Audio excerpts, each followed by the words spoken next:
अस्सलाम वालेकुम दोस्तों, की हाल चाल ने जनाब। तुसी वेखदे पे हो देश पंजाब टीवी ते मैं तुहाडा मेजबान मोहम्मद अफजल जोया।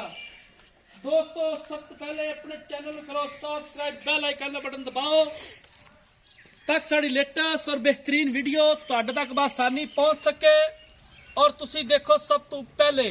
दोस्तों डेली की निस्बत अज एक पहलन माई की वीडियो लैके आए हैं। पहला सुआ सूई है, पिछे का की है पिछे कट्टा है। बाकी किन्ने दी सेल करनी है वो सारियां गल्लां मालकां नाल करांगे। कैमरामैन साहब जरा माई दिखाओ। दिखाने दे विच कोई कमी पेशी नहीं रहनी चाहिए। सोहना मुठ भर थाने और थब्बियां दे हवाने ने। माई दे विच वंडां पूरियां ने।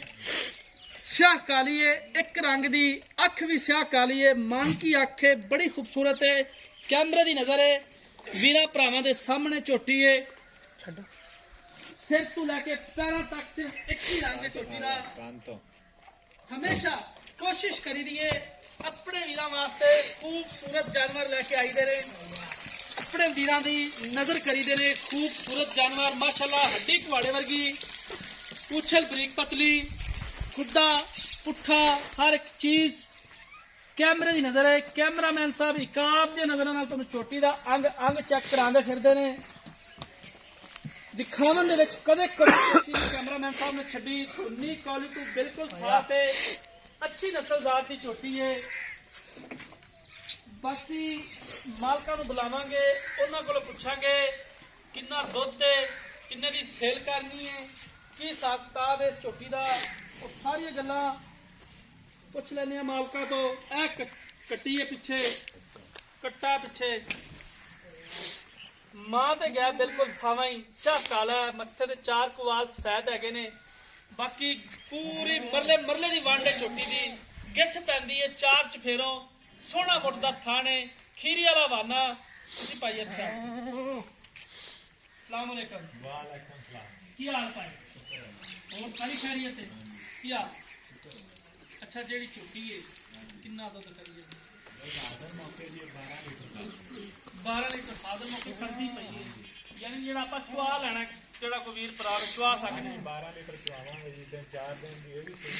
अच्छा जी। ते अजे मेरा दूध ते आ गई जी। खाना दे विच कोई वाधा घाटा छट्टा फार ओदी गारंटी लेवांगे 100% उदी गारंटी है। छट्टे फार दी अच्छा जेड़े फाइनल जे मकबूल जे मोहब्बत वाले पैसे ने ना ओ वीर दसो। इनका फाइनल जो है ना final 2 lakh 80 final rate in जिस सारा है यार इंशाल्लाह करांगे सारे बंदे मेहरबानी। दोस्तों मालिक से किसी गल्ला सुन रही हैं 2,80,000 रुपया इस झोटी की डिमांड है। इहदे च मुहब्बत ते प्यार जिन्ना भी हो सकिया इंशाल्लाह असीं करवावांगे, क्योंकि असीं अपने वीरां वास्ते खूबसूरत नीली बार दे जानवर जेड़े कि खास नीली दे होण लभ के लै आइंदे ने। दरिया दे विचों मोती चुग चुग के ले आइंदे ने। बड़ी खूबसूरत है झोटी। वीरा भरावां दे सामने हैगी है। स्याह काली कोयले दी कान है, एक रंग है झोटी दा, बड़ी खूबसूरत है। काठां च लिया के सिंह मोड़दी पई है उत्तों। बाकी दोस्तों राबता नंबर 0307 351 8578 ये जनाब साढ़े WhatsApp ते ईमो का नंबर हुंदा है। दोस्तों असी उम्मीद करांगे अज वाली वीडियो तुहानूं बेहद पसंद आएगी। वीडियो पसंद आए लाइक ते शेयर लाजमी करना है। जिंदगी रीत मिलांगे एक नई वीडियो दे नाल। अपने मेजबान अफजल जोइए दिओ इजाजत। अल्लाह हाफिज।